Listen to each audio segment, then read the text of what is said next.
नमस्कार, बहुत स्वागत है आपका आपकी आवाज में। मैं हूं आपके साथ मृदुल शर्मा। हार कर जीतने वाले को बाजीगर कहते हैं। वैसे तो ये एक फिल्म का डायलॉग है, लेकिन छत्तीसगढ़ में बीजेपी शायद इसी डायलॉग की तर्ज पर काम कर रही है, क्योंकि छत्तीसगढ़ की 3 सीटों पर बीजेपी ने ऐसे प्रत्याशी उतारे जो सियासी दंगल में पहले करारी शिकस्त झेल चुके हैं। लेकिन पार्टी ने एक बार फिर से हारे हुए घोड़ों पर दांव लगाया। विधानसभा चुनाव में हार के बाद बीजेपी ने लोकसभा चुनाव में सभी सीटें जीतने की रणनीति बनाई है और कार्यकर्ताओं से यह वादा भी किया था रणनीति बनाते हुए कि हारे हुए प्रत्याशी को लोकसभा का प्रत्याशी नहीं बनाया जाएगा। लेकिन लोकसभा चुनाव के लिए बस्तर, सरगुजा और राजनांदगांव से जिसे प्रत्याशी बनाया गया वो सभी लोग पहले चुनाव हार चुके हैं। बात बस्तर की करें तो बैदूराम कश्यप 2013 में कांग्रेस के दीपक वैद से हार गए थे और इसी कारण पार्टी ने 2018 में उन्हें टिकट नहीं दिया। लेकिन अब बैदूराम कश्यप को लोकसभा का प्रत्याशी बनाया गया। सरगुजा की बात करें तो रेणुका सिंह 2013 में कांग्रेस के खेल साय सिंह से हार गई थी और इस बार फिर रेणुका सिंह को खेल साय सिंह के खिलाफ मैदान में उतारा गया। इसके बाद राजनांदगांव की बात करें तो संतोष पांडे 1998 में विधानसभा का चुनाव हार गए थे, तभी से उन्हें किसी भी चुनाव में टिकट नहीं मिला। लेकिन मिशन 2019 में उन्हें बीजेपी ने फिर से मौका दे दिया है। वहीं सीटों से हारे हुए नेताओं पर दांव लगाने के बाद से जुबानी जंग छिड़ गई है। बीजेपी के मुताबिक चुनावों में हार जीत लगी रहती है। 2018 में हारने वाली एक भी नेता को पार्टी ने टिकट नहीं दिया। वहीं कांग्रेस की माने तो बीजेपी में गैंग वॉर चल रहा है। कार्यकर्ता चुनाव लड़ते रहते हैं, जीतते भी हारते हैं, तो ये कोई विषय नहीं। लेकिन हमने ये कहा था कि इस चुनाव में जो लोग हारे हैं, जो भी विधानसभा का पिछला हुआ है या जो जीते हैं, उनके अतिरिक्त हम चुनाव में टिकट देंगे और हमारी पार्टी ने जो लाइन लिया था उसी पर ही टिकट दिया गया है। तमाम सांसद वो भी भौचक रह गए हैं जो जोगी को हरा के आए थे, साहू जी, उन्होंने भी कहा। तो इस प्रकार की जो बातें आ रही है और खुद भारतीय जनता पार्टी कहती थी कि हारे हुए प्रत्याशी को हम टिकट नहीं देंगे, तो ऐसे क्या कारण थे कि लुटे पिटे चेहरों को टिकट दे करके बड़े बड़े जो कद्दावर नेता थे उनका अपमान किया गया। तो निश्चित तौर पे भारतीय जनता पार्टी में जो गैंगवार चल रहा है उससे कार्यकर्ता भी हताहत है और जनता भी भौचक रह गई है। कांग्रेस कह रही है लुटे पिटे मोहरों को टिकट दे दिया है, लेकिन बीजेपी कह रही यही हमारी रणनीति है। इन्हीं लुटे पिटे मोहरों से हम शतरंज का खेल और बाजी जीतना चाहते हैं। लोकसभा की 11 सीटें जीतने का दम भी बीजेपी भर रही है। लेकिन बड़ा और अहम सवाल यह है कि जो नेता 2013 में या पहले चुनाव हार चुके हैं उन पर बीजेपी ने क्यों भरोसा जताया है। उसके पीछे भी कई वजह सामने निकलकर आ रही है। कुछ सीटों पर अगर बात करें, चाहे बस्तर की हो, कांकेर की हो, सरगुजा की हो, वहां पर प्रत्याशी पहले हार चुका है। चाहे हम कई ऐसी सीट भी हैं जहां पर बीजेपी और कांग्रेस के लिए ज्यादा चुनौती नहीं है, लेकिन बीजेपी ने वहां पर भी अपने अपने प्रत्याशी बदलकर यह बता दिया कि वो बदलाव की रणनीति के साथ है, लेकिन कांग्रेस उस पर तंज कस रही। सीधे मेहमानों का रुख करेंगे। तमाम मेहमान हमारे साथ जुड़ गए। चंद्रशेखर शुक्ला, नेता है कांग्रेस के, हमारे साथ जुड़ गए। श्रीचंद सुंदरानी, बीजेपी का पक्ष रखेंगे।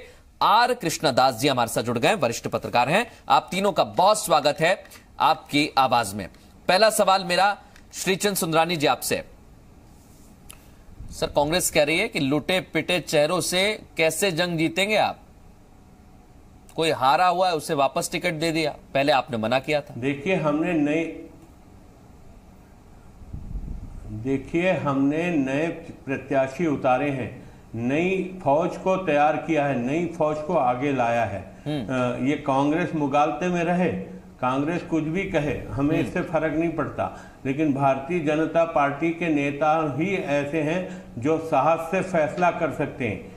हमारे सांसदों ने बहुत काम किया, लेकिन एक नई पीढ़ी को तैयार करने की बात अगर पार्टी ने की है तो निश्चित रूप से बहुत। सुंदरानी जी, अगर आपके सांसदों ने काम किया तो फिर उन्हें क्यों हटाया गया? क्या ये एक तरह से चैलेंज नहीं है आपके लिए कि अगर सांसद काम कर रहा है उसका भी टिकट काट दिया? नई पीढ़ी को अवसर कैसे मिलेगा साहब? अगर हम प्रत्याशी नए नहीं लाएंगे तो हमारे पार्टी के उन कार्यकर्ता जो वर्षों से राजनीतिक क्षेत्र में काम कर रहे हैं, भारतीय जनता पार्टी के लिए काम कर रहे हैं, ऐसे लोगों को अवसर देने के हिसाब से हमने। आपके कैंडिडेट हैं विजय बघेल। सर, आपके कैंडिडेट हैं विजय बघेल, जिसको आप नया बता रहे हैं। 2008 में उन्होंने भूपेश बघेल को हराया था, 2013 में खुद हार गए और अब 2019 में आप उन्हें लोकसभा का टिकट दे रहे हैं। सर, ये 10 साल पुराने, 11 साल पुरानी बात तो मैं बता रहा हूं। ये कैसे नए हो गए? और भी मेरे पास फहरिस्त बड़ी लंबी है। देखिए, चुनाव हारना जीतना अगर पैमाना होगा तो फिर तो राजनीतिक क्षेत्र में जो एक बार चुनाव हार जाएगा दोबारा कभी चुनाव ही नहीं नए और पुराने का पैमाना क्या है, आप मुझे समझा दीजिए। कांग्रेस बहुत बड़ी बड़ी बात करती है, 68 सीटों को जीतने की बात कांग्रेस पार्टी करती है। वही कांग्रेस है जो 15 साल तक यहाँ पिटते रही। केंद्र में 400 से अधिक सीटों वाली पार्टी 44 सीटों में सिमट के रह गई थी। मान्यता प्राप्त विपक्षी दल भी नहीं रहा था कांग्रेस। और आज वो कांग्रेस हम पे आरोप लगाती है हमने तो नए प्रत्याशी दिए हैं साहब, और निश्चित रूप से विजय बघेल जी दुर्ग से जीतेंगे, सुनील सोनी जी रायपुर से जीतेंगे, और आप देखिएगा हम अधिकांश सीटें छत्तीसगढ़ में जीतने में कामयाब होंगे। मेरी शुभकामनाएं आपके साथ है। मैं तो कह रहा हूं आप दोनों पार्टियां मेहनत करेंगी, जिस पर जनता मोहर लगाएगी वो जीतेगी। लेकिन मैं आपसे ये कह रहा हूं, आपने कहा कि हमने नए चेहरों को मैदान में उतारा। सर, नए की परिभाषा क्या होती है? 1998 में संतोष पांडे चुनाव हारे थे। लंबे समय से राजनीति कर रहे हैं ना सर, 20 साल हो गए। ये नए कैसे हुए? विजय बघेल लंबे समय से राजनीति कर रहे हैं, ये नए कैसे हुए? या तो आपका फॉर्मूला गलत है। लोकसभा के लिए ये सारे प्रत्याशी नए हैं, पहली बार लड़ रहे हैं लोकसभा का चुनाव। अच्छा ठीक है सर, यानी जो पहली बार लड़ेगा वो नया हो जाएगा, आपका ये पैमाना हो सकता है। मैं आपके पास लौटूंगा सुंदरानी जी। चंद्रशेखर शुक्ला मेरे साथ मौजूद हैं। चंद्रशेखर शुक्ला जी, जिनको लुटे पिटे मोहरे बोल रहे हैं, आपके मुख्यमंत्री को 2008 में हराया था विजय बघेल ने। एक कविता जी अभी बात चल रही थी पैमानों की, तो मुझे एक शायरी याद आ रही थी कि साकी से रूट कर पैमाना तोड़ते हैं, जब तलब हुई पैमाना जोड़ते हैं, तलब भी कर रहे हैं तोड़ भी रहे हैं, लड़खड़ाने वाले ऐसे ही दौड़ते हैं। तो भारतीय जनता पार्टी का ये हाल है। आजकल शेरो शायरी बहुत मारने लगे कांग्रेस के नेता जब से सरकार बनी। शतुर्मुर्गी मुद्रा में है भारतीय जनता पार्टी के लोग। सोचते हैं तूफान आ रहा है, चेहरे को रेत में ढक लूं तो बच जाऊंगा। कल तक जो ट्विटर में लिखे करते थे मैं भी चौकीदार हूं, उन सारे चौकीदारों को चोर साबित करके सबकी टिकट काट दी। ओबीसी वर्ग के सर्वमान्य नेता रमेश बैस, लखन लाल साहू, बंसीलाल महतो, चंदूलाल साहू, ऐसे दिग्गजों की टिकट काट दी, और नए नवेलों के नाम पे लुटे पीटों की फौज। देखिए, भारतीय जनता पार्टी में बौखलाहट है, बदहवासी का। तो आपको तो खुश होना चाहिए सर, ये लुटे पीटों की फौज से आप 11 की 11 सीटें जीतेंगे। आज सवेरे बिलासपुर में शुक्ला जी, आपको तो खुश होना चाहिए बिलासपुर का। चलो बढ़िया, ज्यादा मेहनत नहीं करनी पड़ेगी चुनाव। बेचारा परेशान होकर पूछ गया कि ये कौन है, तुम ही बताओ। नहीं, मेहनत तो देखिए सीधी सी बात है, हम तो उस फिलॉसफी में यकीन रहते हैं कि जितना ज्यादा अच्छा स्कोर कर सके, क्योंकि इससे एवरेज मेंटेन होता है। हमारी मेहनत दुगनी रहेगी क्योंकि ये हमारा परफॉर्मेंस ज्यादा अच्छा, ज्यादा निखारने का मौका है। बल्कि मैं तो कहता हूं कि एक देश की टीम के सामने जिन्होंने कि स्कूली टीम उतार दी, लेकिन फिर भी मैं आपको आश्वासन दिलाता हूं, अच्छे से वार्म अप कराएंगे, अच्छे से प्रैक्टिस कराएंगे, जीतेंगे तो हम, लेकिन एक बड़ा लीड लेके जीतेंगे। ठीक है, आप वॉक ओवर में मान रहे हैं, एक तरफ कह रहे हैं डबल मेहनत करेंगे। मैं आपके पास लौटूंगा शुक्ला जी। कृष्णदास जी मेरे साथ मौजूद है। कृष्णदास जी, हाँ, अच्छा स्कोर करना है, अच्छा परफॉर्मेंस देना है। सर, मैं तो उन्हें भी शुभकामनाएं दे रहा हूँ और आपको भी शुभकामनाएं दे रहा हूँ। आप बिल्कुल मेहनत के साथ लड़िएगा, जनता के बीच में जाइएगा। मोहर आखिरकार छत्तीसगढ़ की जनता को लगानी है, पर मैं आपको विश्वास दिलाता हूं मेहनत में हम ये मंच देते ताकि आपकी बात पहुंचे, जनता भी जाने कि उसे करना क्या है आखिर चुनाव में। कृष्णदास जी, बेहतर आप बता पाएंगे। रणनीति बीजेपी कह रही है हमारी रणनीति है। विश्वास दिलाता हूं मंच के माध्यम से कि कांग्रेस मेहनत में कोई कमी नहीं करेगी। ठीक है सर। कृष्णदास जी, लुटे पुटे या फिर ये कह दीजिए कि बाजीगर, हार के जीतने वाले को बाजीगर कहते हैं, उन्हीं बाजीगरों के सहारे बाजी जीतने की कोशिश है। लेकिन आपको क्या लगता है, क्या वाकई रणनीति कारगर साबित होगी या रणनीति बेहतर है? ये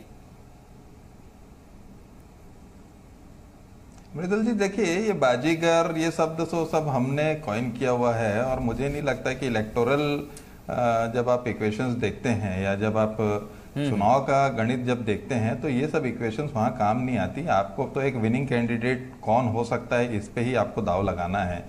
देखिए, छत्तीसगढ़ में जो भारतीय जनता पार्टी की विधानसभा चुनाव में करारी हार हुई, उससे एक बात तो स्पष्ट हो गया था कि सरकार की उपलब्धि कहीं पर भी लोगों ने स्वीकार नहीं की। जो भारतीय जनता पार्टी की 15 साल की सरकार थी, उनने क्या किया क्या नहीं किया, उस रिपोर्ट कार्ड के आधार पर लोगों ने मतदान नहीं किया। इसीलिए आप देखिएगा कि उस पैमाने पे जो लोकसभा के यहाँ पर सांसद थे, वो भी कहीं ना कहीं इसे सरकार के परफॉर्मेंस पे ही काम कर रहे थे, तो उनको भी बहुत ज्यादा इसका बेनिफिट मिलेगा ऐसा संभावना नहीं लग रहा है। ये चुनाव तो पूरा का पूरा जो है मोदी जी के ही नेतृत्व में भारतीय जनता पार्टी लड़ेगी, इसलिए कैंडिडेट जो है वो स्थानीय और जो अभी तक काम करते आ रहे थे उन पे दांव लगाने से हमको बहुत अच्छा रिजल्ट मिलेगा ऐसा मुझे नहीं लगता। इसलिए नए चेहरे का जैसे आपने खुद उस चीज को परिभाषित करने की कोशिश की कि नए चेहरे का मतलब ये होता है कि जो लोकसभा में पहली बार आ रहा है। आप देखिए विधानसभा में या पार्षद चुनाव हारे हुए ये कोई पैमाना नहीं है। अगर लोकसभा बहुत बड़ा क्षेत्र होता है, 11 विधानसभा 12 विधानसभा मिलके एक लोकसभा का क्षेत्र बनता है, तो उसमें अगर कोई एक नया कैंडिडेट जो पूरे 12 विधानसभा के लिए नया रहता है, उसके लिए वो वास्तव में एक नया चेहरा रहता है और वो नए चेहरे पे कार्यकर्ता जो है वो सक्रिय रूप से दांव लगा सकते हैं। तो इसलिए एक रणनीति हो सकती है कि किसी एक फ्रेश कैंडिडेट को वहां से खड़ा किया जाए ताकि जो बाकी 11 विधानसभा हैं उनके कार्यकर्ता कम से कम उनके लिए पक्ष में काम करेंगे और ये रणनीति उनके लिए हो सकता है सहायक हो। ठीक है, लेकिन इसके कुछ ड्रॉबैक्स भी हैं कृष्णा जी।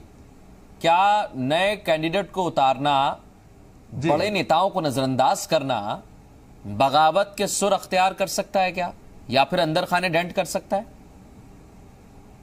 देखिए मृदुल जी, मुझे जो लगता है, देखिए हम दो चीज बड़े स्पष्ट रूप से क्लासिफाई करते हैं कि एक आप समर्थक रहते हैं पार्टी में और दूसरे रहते हैं कार्यकर्ता। समर्थक व्यक्तिगत रहते हैं, हर नेता के समर्थक होते हैं, और मुझे लगता है कि जो हल्ला हो रहा है वो समर्थकों के एंड से हो रहा है, कार्यकर्ताओं के एंड से कोई हल्ला नहीं हो रहा है। तो कार्यकर्ता तो जो भी कैंडिडेट पार्टी संगठन खड़े करेगी उसके लिए काम करेगा।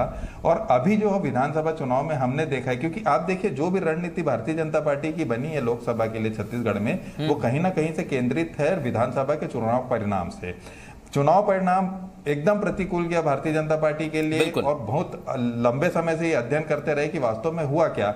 और एक बात तो स्पष्ट हो गई कि कार्यकर्ता काम नहीं किए, कार्यकर्ता घर से नहीं निकले, और ये नाराजगी थी। शायद इसी नाराजगी को देखते हुए कृष्णा जी, बहुत इंपॉर्टेंट बात आपने कही, इसको ही लेकर मैं आगे जाता हूं। सुंदरानी जी, विधानसभा चुनाव में तो कार्यकर्ता आपका निकला नहीं, वो नाराज इतना हो गया था, एंटी इनकम्बेंसी इतनी हावी हो गई थी। क्या ये एक बड़ा कारण है कि सांसदों ने भी शायद जाके लोगों के पास काम नहीं किया? इसका कारण आपने कहा सबको हटाओ, नए लोग लाओ।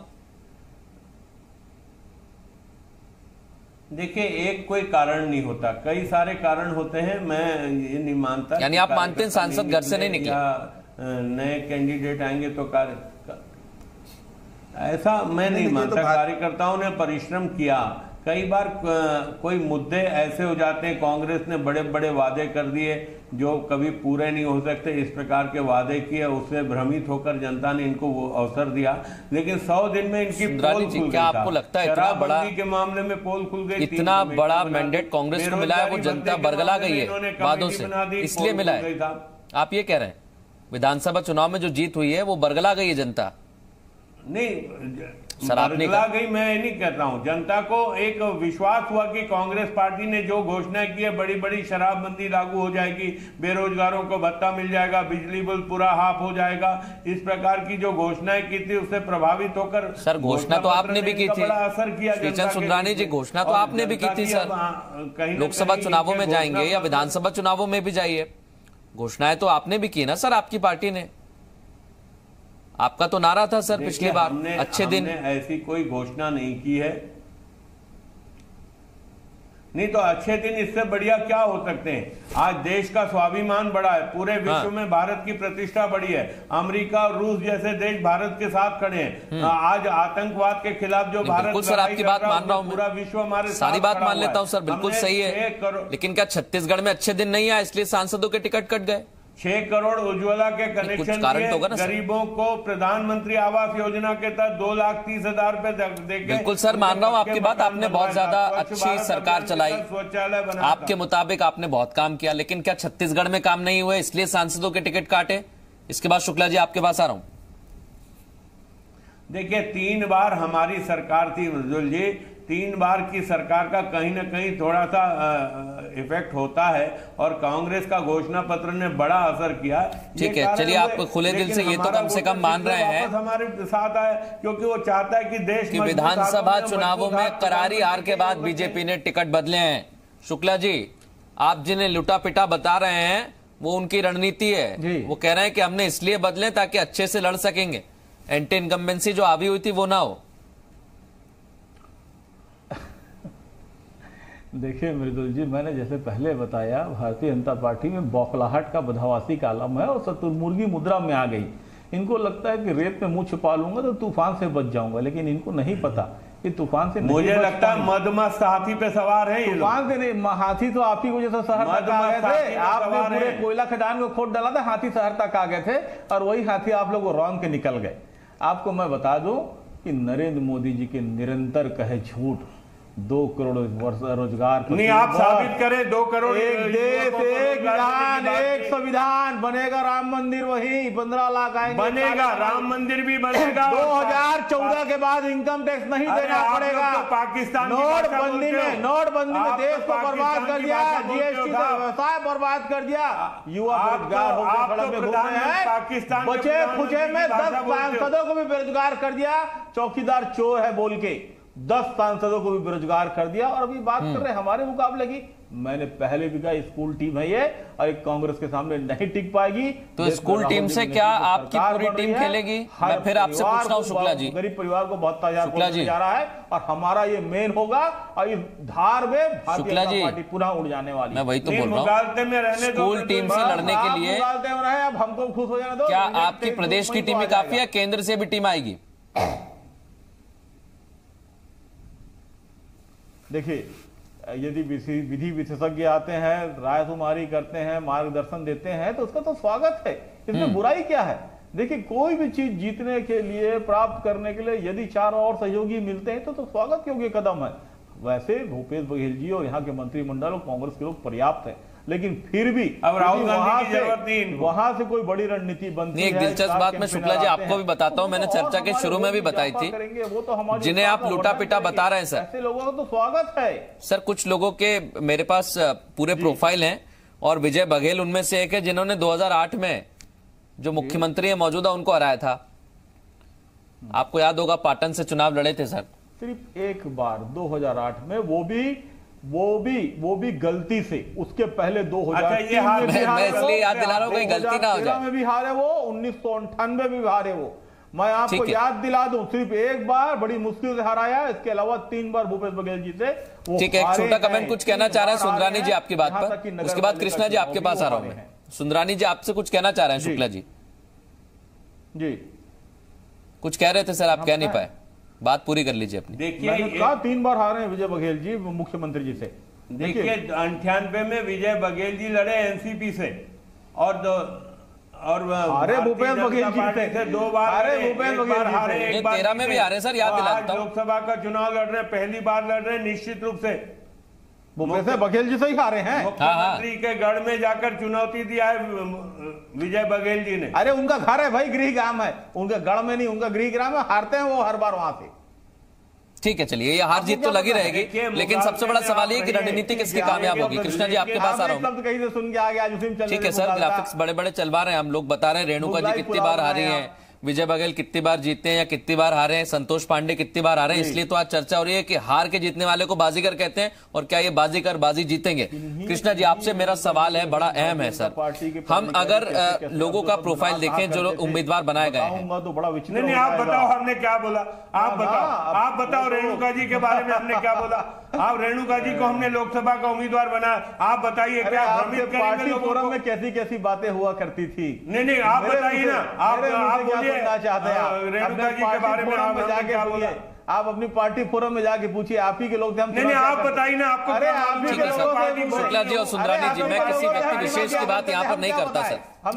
सर प्लीज, चंद्रशेखर शुक्ला जी और श्रीचंद सुंदरानी सर, मैं किसी व्यक्ति विशेष की बात करता भी नहीं हूँ। वैसे अडवाणी जी की, मुरली मनोहर जो अटल जी स्वर्ग में पहुंचे हैं साहब, आपको लोटो में घुमाया अटल जी को, वोटों के लिए लोटो में घुमाया अटल जी को। इन लोग अडवाणी जी को जिन्होंने 2 से इनको 200 में लाया, उनको इन्होंने टिकट काट दी पितृपुरुष। ठीक है चंद्रशेखर शुक्ला जी, सर आपकी भी ट्रेन गई थी राजीव गांधी के लिए गत में नहीं। सर अगर वो लोटा लेके गए तो आपकी भी ट्रेन गई थी। मैं तो दोनों को गलत बता रहा हूँ। वोटों के लिए दोनों पार्टियों ने फायदा लिया। चंद्रशेखर शुक्ला जी आपकी भी ट्रेन गई थी, पूछते ये रिश्ता क्या कहलाता है, आखिरी दर्शन कराने के लिए। श्रीचंद सुंदरानी जी ने भी यही किया है। मैं तो दोनों से कह रहा हूं, मैं आप दोनों के पास लौटूंगा सर। कृष्णा जी से एक सवाल है सर, मेरे पास टाइम ज्यादा नहीं बचेगा उसके बाद। आखिरी सवाल कृष्णा जी मेरा, कि जो समीकरण बने हैं, रणनीति क्या कारगर हो सकती है, जैसा मैंने शुरू में आपसे पूछा था, लेकिन नए नए चेहरों को सामने लाना क्या थोड़ी बहुत मुश्किल कांग्रेस के लिए है, या बीजेपी वैसा प्रदर्शन दोहरा पाएगी? बिल्कुल भी नहीं है। कृष्णा जी बोल, उसके पहले मैं बोल दे रहा हूं। नहीं, देखिए चुनौती तो है, क्योंकि देखिए आपको इन चेहरों के माध्यम से आपका संगठन चुनाव लड़ेगा। हाँ, आप ये तो सिर्फ एक फेस है, चुनाव तो लड़ेगा संगठन, तो इसलिए आप इसको बिल्कुल हल्के अंदाज में नहीं ले सकते। और रही बात जो घिसे पिटे, तो आप देखिए इंदिरा गांधी भी चुनाव हार चुकी हैं, कांग्रेस अध्यक्ष रहते हुए चुनाव हारी हैं। तो ये कोई क्राइटेरिया नहीं है कि जो चुनाव हारने का कोई क्राइटेरिया नहीं कि चुनाव हार गए तो उनका पॉलिटिकल कैरियर खत्म हो गया, ये बिल्कुल नहीं है। चुनौती है और बहुत गंभीर चुनौती है, इसको बहुत नजरअंदाज नहीं कर सकते। बिल्कुल चुनौती है, गंभीर चुनौती है। आप चुनौती से कैसे पार पाएंगे आप लोग बेहतर तरीके से जानते हैं। फिलहाल बहुत शुक्रिया आप सभी मेहमानों का हमारे साथ इस खास चर्चा में शामिल होने के लिए। वाकई कई सीट ऐसी है जहां पर हारे हुए प्रत्याशी को बीजेपी ने टिकट दिया है, लेकिन बीजेपी कह रही है हार कोई पैमाना नहीं होता, हम लोग नए लोगों को सामने लाए हैं एक नया अध्याय लिखने के लिए, यानी 11 की 11 सीटें जीतने के लिए। लेकिन कांग्रेस भी कह रही है हम भी जीतेंगे। अब किसके दावे में कितना दम है तो बेहतर आप जानते हैं और आप ही बता पाएंगे। आप फिलहाल इतना ही, आप देखते रहिए जी मध्य प्रदेश छत्तीसगढ़।